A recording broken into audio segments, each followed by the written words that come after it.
and I'm delighted to be looking at the camera at my new best friend, Paul Toberty. Paul, can you hear me? I'm ready. Okay, wonderful. It's so good to see you, Paul. Okay. All right, thank you for being on the program with us. Paul and I share something in common. Both of us share a publicist in common. And Don Otis has been a good friend to both of us for quite some time. But let me kind of introduce to you a little bit to Paul Toberty before we talk about his heart for Israel. He actually not only has a heart for Israel, but has written a book, A Nation Born in a Day. And Paul has made this statement, and I think this captures his heart. Israel, the only democracy in the Middle East, is surrounded by hostile nations, many of which are collapsing at an unprecedented rate and threatening Israel's existence as a free nation. Paul Toberty, a businessman and longtime supporter of Israel, says the solution is to grant Israel the borders originally promised to Abraham. While this undoubtedly will not go over well with the United Nations, Arab countries, or Western powers, Toberty says this is exactly what needs to happen. Revolutions are toppling old governments. New orders are forming. New dangers are emerging, and enemies of peace are trying to take advantage of the uncertainty. We know that this past week, our very own John Kerry stood before the United Nations and clearly took the position of an anti-Israel stance. Paul, I'm sure that you are as troubled as I at what America has done in the last 8 years to the nation that God birthed in a day. How did you feel about that?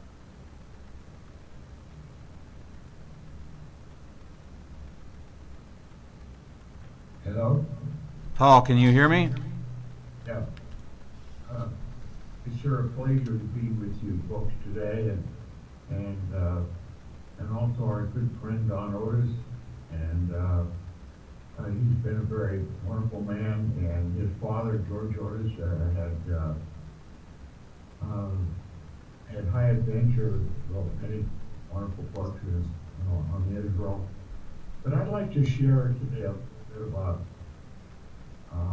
not just only a book that I thought the Lord inspired us to share, but I know most of our Christian brothers and Israeli love Israel, love the people, and love what God planned and gave to Israel. And that's why I wrote this book. My wife and I heard a minister one Sunday morning talk about a land grant. Yes. And, I heard the Lord say, hey, pay attention. Now, I didn't hear the normal voice, I just heard it, to pay attention. The gentleman that was giving this outline of the sermon said that there was actually a map that had been designed by a Christian engineer, and what he did, he traced the places where Abraham was at. Abraham was an itinerant. He would go from one place to another as God would direct him. And we think of Israel just over on the Mediterranean. Yes. This minister said, it's a lot larger than that. I'm in the real estate business here in Orange County, California. We deal in land quite a bit, and land is sort of the key to much of the real estate industry. And so he said, I'll send you this map if you'd like to have it. And so he sent it to me, and I was so impressed with it. We look at Israel there as a small nation, but on the other hand, God spoke to Abraham and told him that, hey, Abraham, look to the right, look to the left, and look to in front of you and behind you, and all this land that you see is going to be for you and your offspring and for the nation of Israel. You know, on that day, the Lord, and I'm going to read this in Genesis 15:18 through 21. On that day, the Lord made a covenant with Abraham and said, or Abram, to your descendants I give this land from the Wadi of Egypt to the great river Euphrates, the land of the Canaanites and Canaanites, Cadmonites, Hittites, Perizzites, the Amorites, the Canaanites, the Jebusites, and the Jebusites. Now this may seem like alphabet soup to us now because these all no longer exist. But God was describing something very specific here, the boundaries and territories of a land Abraham's descendants would one day possess. He was painting a picture of a large nation that would one day occupy the fractured map of the Middle East. That territory looks something like the area marked on the map in this book. It includes all of present-day Israel, all of Lebanon, 2/3 of Syria, including Damascus, 1/3 of Iraq, west of the Euphrates River, which provides the eastern border, including the city of Ur, the home and city of Abraham, which today is represented by several mounds or hills just west of the Euphrates, a large portion of Jordan including Yemen, the northern tip of Saudi Arabia, which is primarily desert. When I began to look at this more carefully, I learned something surprising and ultimately inspiring. The boundaries of God's land to them, Abraham, have never been fully realized. They existed and partially realized in the latter days of King David and during the reign of King Solomon, when he ruled as far as the Euphrates River, as 1 Kings 4:21.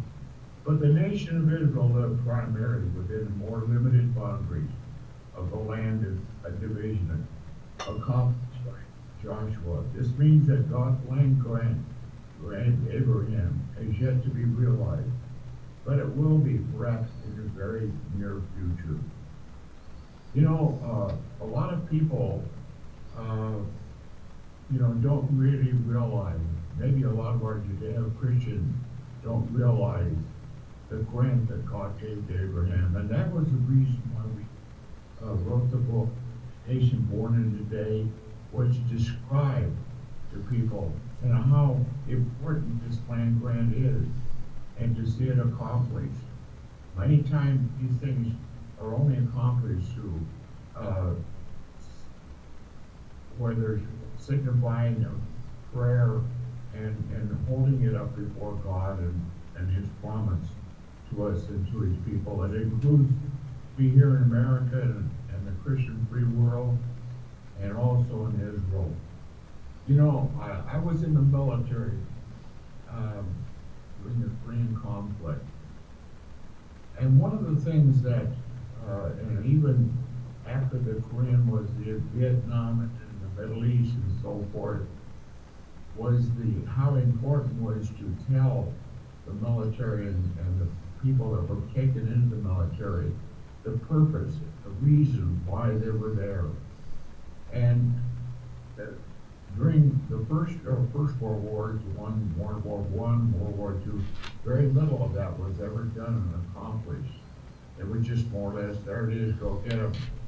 But if our people are informed and they're told about this and how important it is, God says, I'll bless you.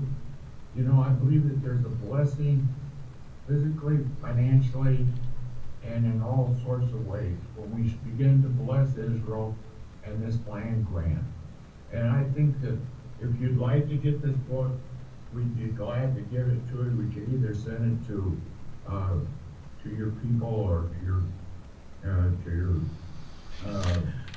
Actually, Paul, if our listeners right now will go to our books and media page, your book is the very first book that we have there on our books and media page. All they have to do is click the link and be able to get that book straight from Amazon right through our site. So we've got all that taken care of for you as a way to have our listeners be able to connect with you and read this fascinating story of the fulfillment of a prophecy.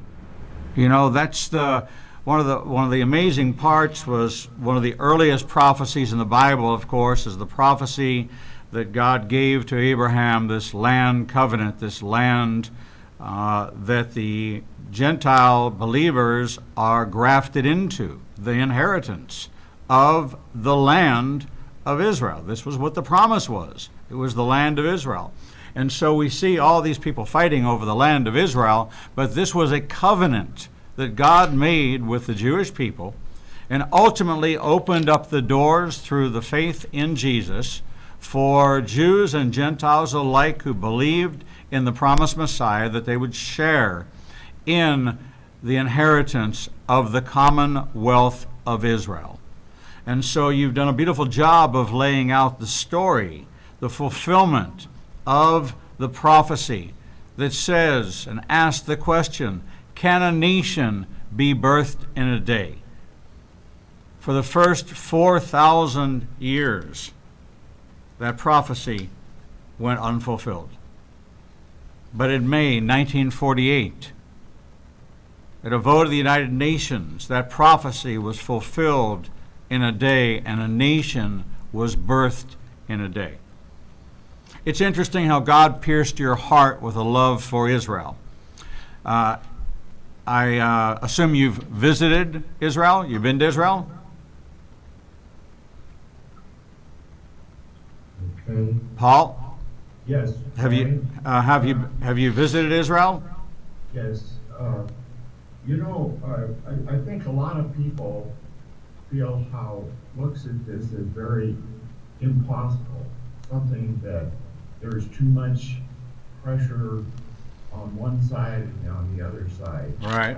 But what we need to do is recognize God's promise to Abraham, who was really the beginning of our faith, and who actually listened to God, and when he was obedient to God, how he left the land of the Chaldeans and went into a land that he wasn't really aware of, but he was obedient. And I think that's what God is saying to us today, is to be obedient and to hold up this promise and how important it is. You know, I'd like to give to you something that happened right here in the United States of America. Something that happened during a period of time when our country was actually divided. It was termed the Louisiana Purchase. It was one of the best purchases that America ever did and had.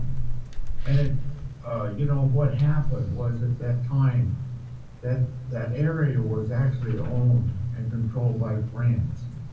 And what happened was Thomas Jefferson was our wise president at that time. He got wind that Napoleon needed money, and he sent a delegation over to Paris to talk and to discuss the purchase of that Louisiana territory. And for $13 million, they purchased the Louisiana territory. Now that went clear down from the Gulf clear up to the Canadian border. It actually includes 13 of our greatest states. So for $1 million, and we didn't really know what we had even at the time. And he sent Lewis and Clark out to explore the area. And they thought for a while they didn't have any contact. There was no cell phones, there was no radio. There was nothing to communicate. And they thought that they'd been probably destroyed by animals or from other areas. But instead, they came back whole of the wonderful land.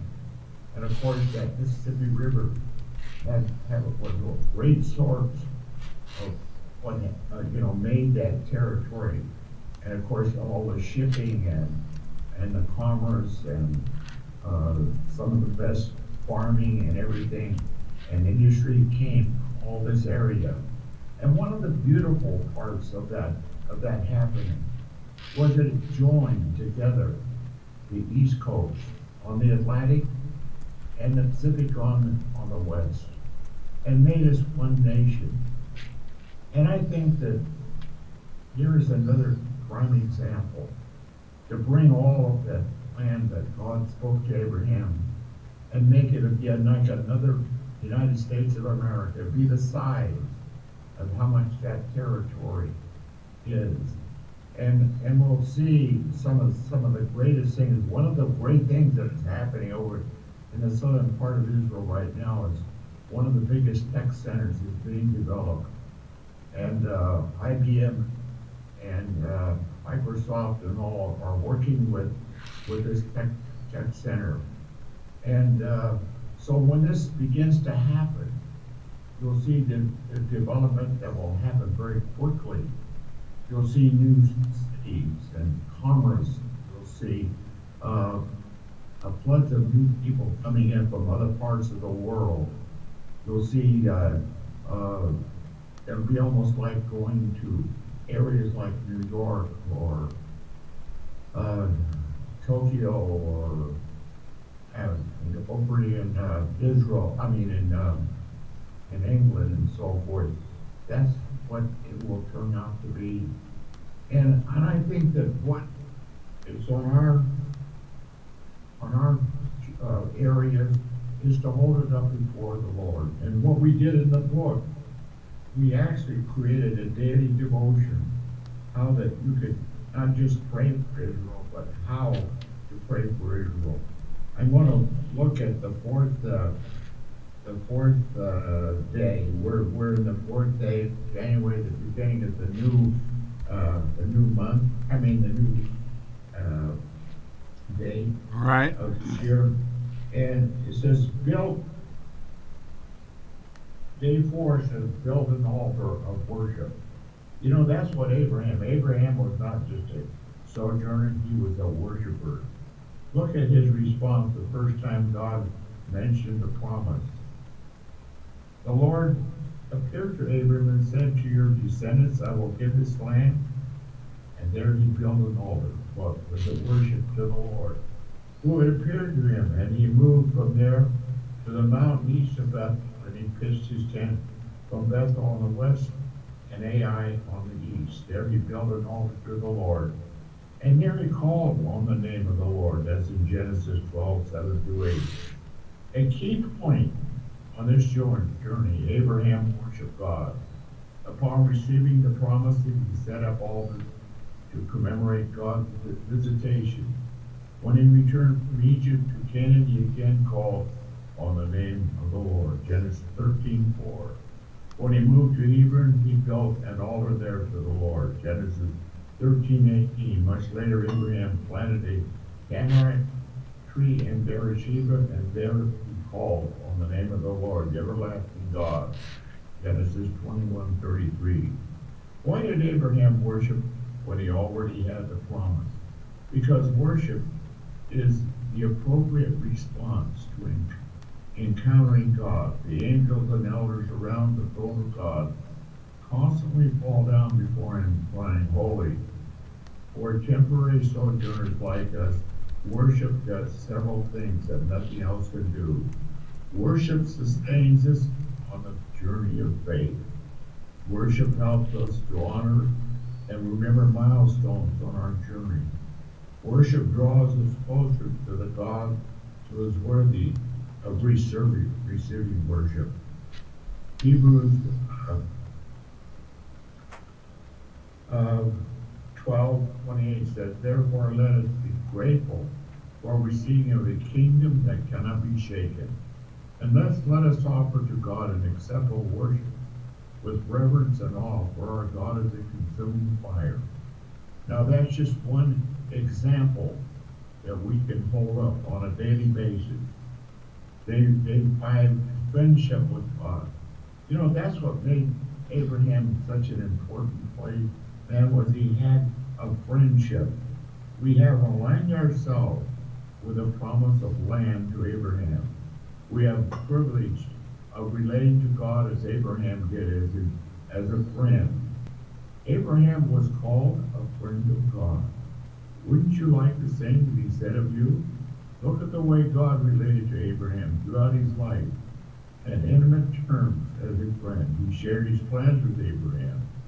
Those plans were to bless Abraham's descendants, to destroy the unrighteous cities of Sodom and Gomorrah and his descendants.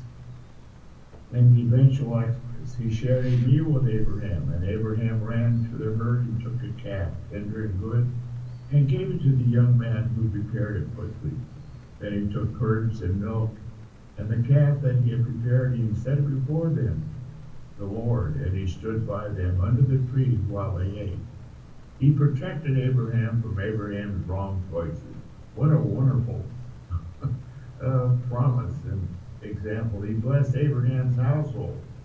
Now that relates to us personally, not just to Abraham. He blessed Abraham. He can bless your household, your business. Now Abraham was very rich in livestock and silver and gold. God walked with Abraham as a friend, and he will walk with us as friends if we want him to. How wonderful that is, and that's a promise to us. And I think it's what the reason for the book is to inform our people and the Christians all over the world how important it is to hold this promise up before God. And the day that we see it, we'll see a rejoicing like we've never seen before. And the wonderful part of it is that you and I and Dr. Walker here, we're all going to be part of this great event. And the King of Kings himself is coming back. Amen. You're going to be part of it. You're going to be part of it. That's right. We'll hold this up and see this accomplished. I think it's a wonderful promise. I think it's a promise that will, touch us personally in all sorts of ways. And people, a lot of they don't want to accept it. They don't want to. God says, okay, that's the way you feel about it. I'm not gonna bless you then, but I'll bless those that do bless you. And I want to be part of that. I think you do too. Amen and amen. We're talking with Paul Toberty, author of A Nation Born in a Day. You can go to ignitinganation.com or IANBN.com. There's the book. He's holding it up. Thank you, Paul. And you can order that book straight through our website and have it sent directly to you. We're about to take a break now. When we come back on the other side, we're going to talk more with Paul Toberty, live from his office in California. Paul, you don't know that I used to live in Diamond Bar, California, and lovely area. And we'll be back in just a few minutes. Don't go away. We still have another half hour left of our program and some more time with Paul Toberty. We'll be right back. Hi, I'm Elizabeth Kramer, Associate Producer of Revealing the Truth on the Igniting a Nation Broadcasting Network, and we have very exciting news to you regarding our new website, IANBN.com. Not only will you be able to live stream our programs, but you'll be able to go back and check out old programs as well. Just check out the TV Archives tab on our homepage. Missed any of Rabbi's rants? You can check out and catch up on all of those there as well. So many of you have been asking about our past teachings, such as the Torah teachings, the Jewish roots and history classes, as well as the prophecy and the news clips. Well, you can go back and research all of those there on the website as well. So check out IANBN.com for more. In addition, we will have a newsletter regarding any of our special guests that we have here in the studio, as well as more materials. Check it out and you won't regret it. If you'd like to join our conversation further here at the Igniting a Nation Broadcasting Network, check us out and use hashtag Igniting a Nation, as well as Revealing the Truth on Facebook, Twitter, and YouTube. This is the Reverend Rabbi Eric Walker, Executive Director of Igniting a Nation and host of Revealing the Truth, right here on the Igniting a Nation Broadcasting Network, inviting you to join me every Monday, Tuesday, and Thursday for our prophecy and the news classes. Each week I take the headlines from around the world that have a biblical connection and present them in a way that brings the news and the Bible to life. There are over 2,500 prophecies in the Bible, and there are so few classes available to see how they connect with world events. We cover everything from Islamic terrorism to the changing relationships between Russia, Turkey, Iran, Syria, and Israel. Prophecy is unfolding before our very eyes, and to many, it is complicated and hard to understand. In just 1 hour each week, you'll be given the tools and the biblical connection to world events. With so much going on and so few reliable sources of news, I encourage you to join me every Monday night at 7 o'clock p.m. at St. Mark United Methodist Church in Northport, every Tuesday night at 7 p.m. at Beechwood Baptist Church in Mount Olive, and every Thursday night at 7 p.m. at Mountain Chapel United Methodist Church in Vestavia. If you want to make sense out of what's happened in the world around you, this is the class for you. All are welcome. Times and location addresses can be found on our website at ianbn.com. I hope to see you there. Shalom.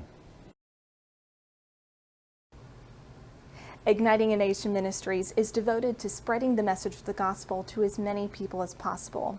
And like many ministries, we need funding to keep going. Your contributions are greatly appreciated, and we want to be able to send you some of the resources that we've been creating here at Igniting a Nation. We will be presenting you with special offers throughout the month, and I'm excited to share our first special offer with you. During the month of January, Rabbi Eric will be sending you 2 of his many titles with a contribution of $50 or more. This is a fully tax-deductible contribution to Igniting a Nation. You will receive a signed copy of Rabbi Eric's latest biblical thriller, The Codist, which discusses maybe some of the options Satan is taking in our modern age to disrupt our relationship with God. In addition, you will receive a signed copy of Lessons Learned from the Tree of Life. This Bible study has remained in the top 100 best-selling Messianic titles for 5 straight years.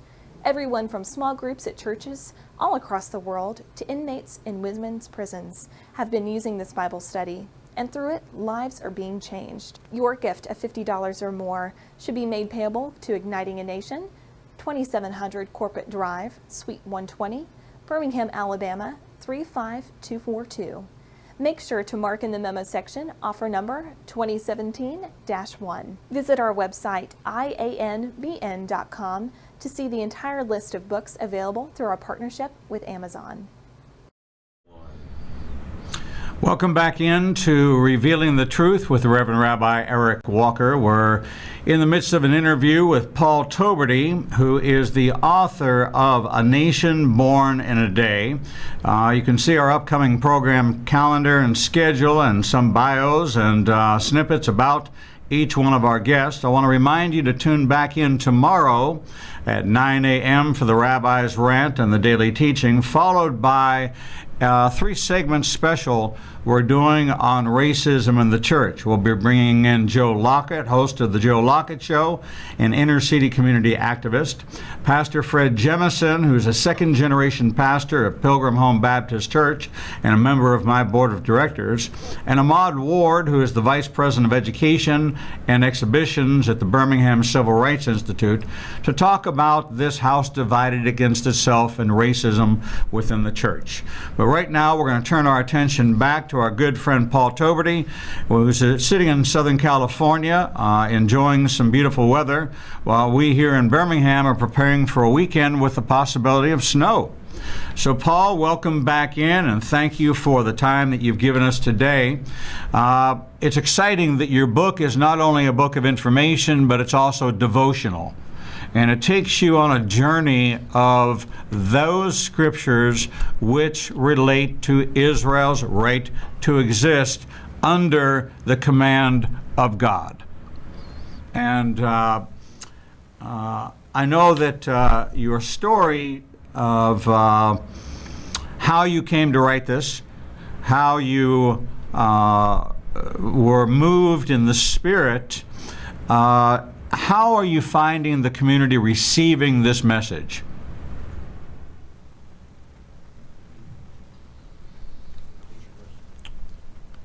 Paul, you there?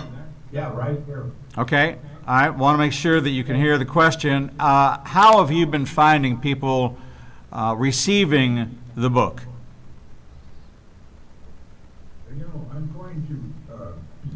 switch over here to chapter 4, about how to become partners with God.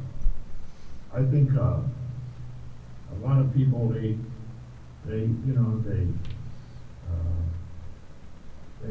church attenders and so forth. But I remember the day that God said, "Hey, Paul, I want you to make this commitment." And how powerful, how important that was. And,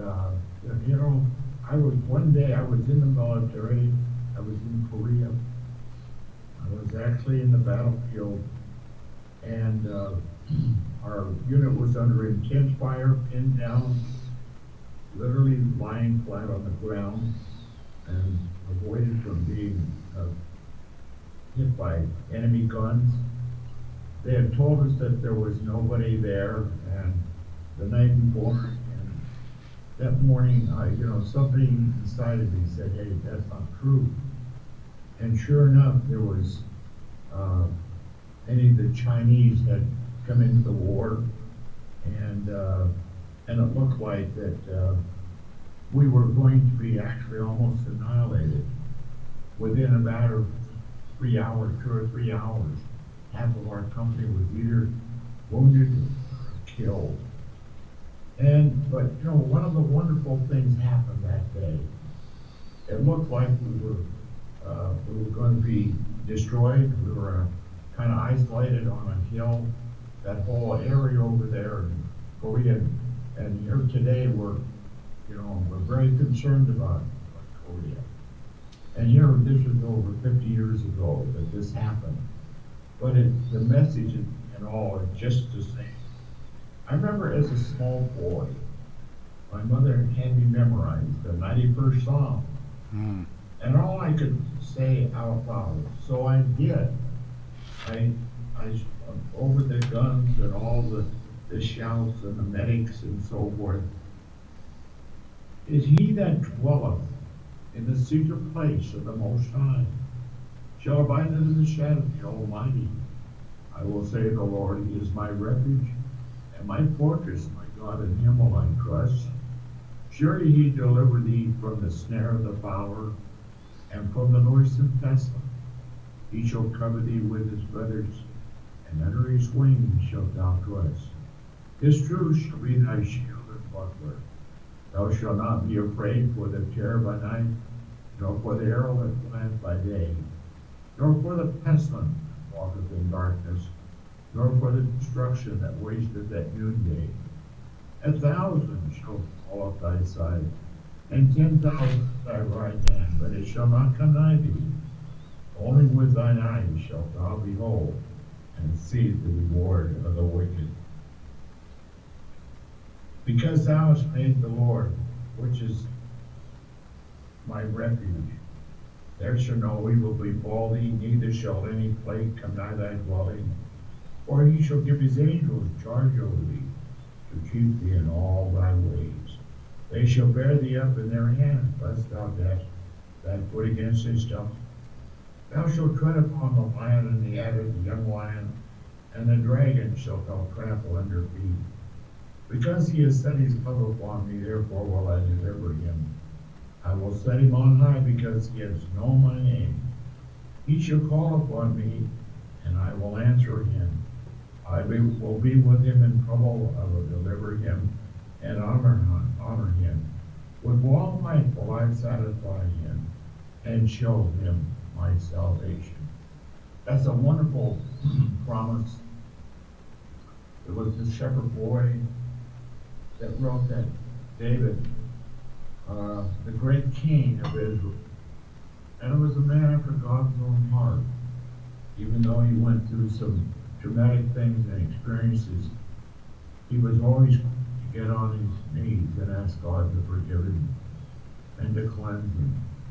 And I believe that the promise is to you today, if you would just open your heart, your spirit to him, and say, Lord, here I am.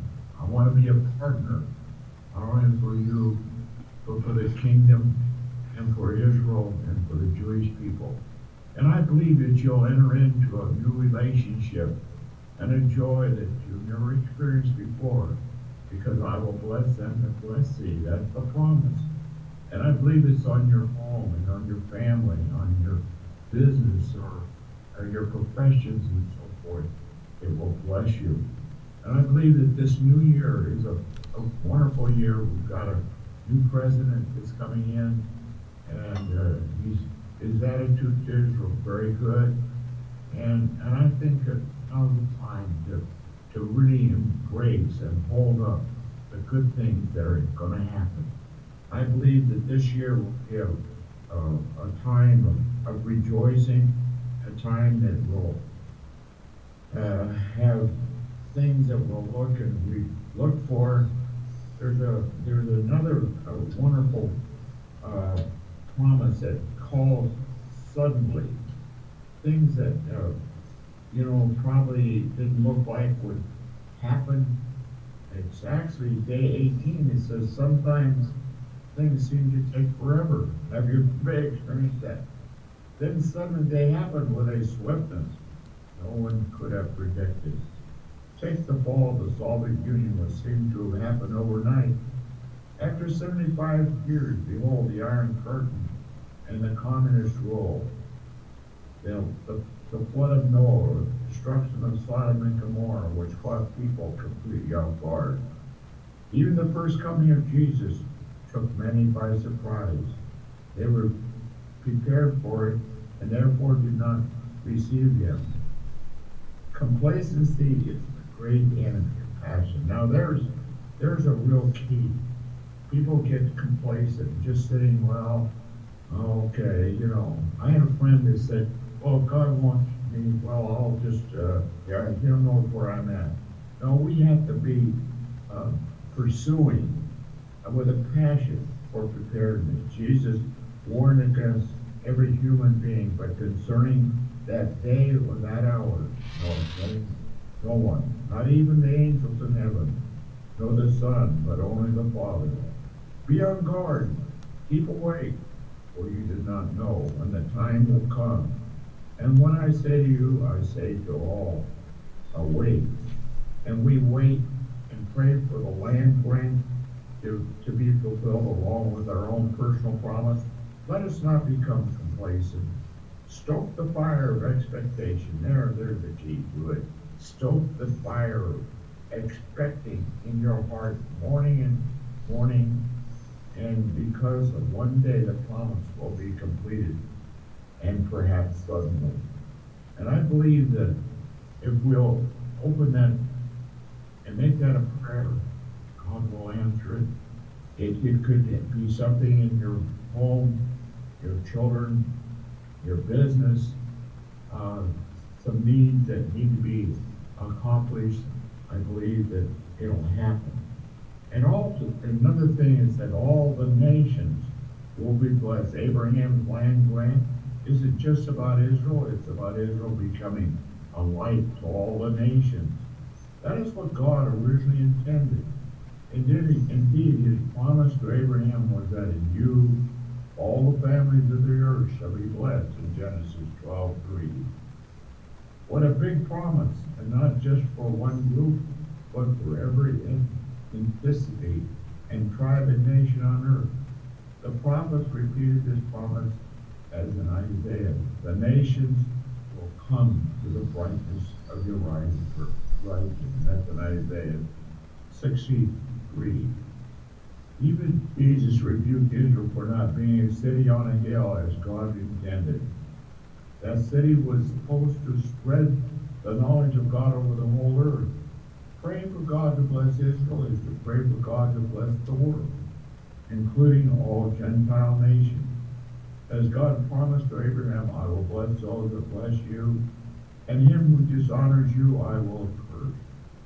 In Genesis 12:3, James, the brother of Jesus, and it tells the church in Jerusalem, quoted the Lord speaking through the prophet Amos. After this, I will return, and I will rebuild the tent of David that had fallen. I will rebuild its ruins, and I will restore it, that the remnant of mankind may seek the Lord, and all the Gentiles who are called by my name, saith the Lord, who makes these things known from old. Let us pray. for Israel, so that the entire world will be blessed. Amen. Amen and amen. Paul, it's been just a complete and total pleasure spending this time with you. I thank you a great deal for the investment you've made in putting together this book, Nation Born in a Day, and I encourage our viewers to go to the website, ianbn.com, and order the book right online, right from our website, have it delivered right to your door. You've met the author now. You've heard his heart of compassion and passion for what God is doing with the nation of Israel. So I thank you again, Paul Toberty. It is a pleasure to be able to meet you face to face, and I look forward to talking with you again. You have any plans for another book anytime soon?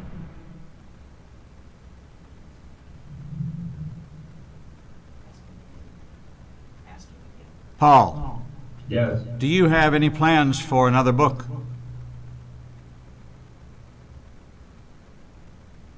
It's been a joy to be with you today.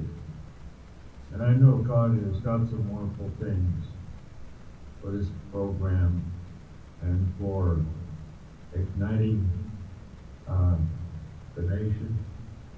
And we appreciate this opportunity to share with you, and hopefully we'll have an opportunity to share again some other time.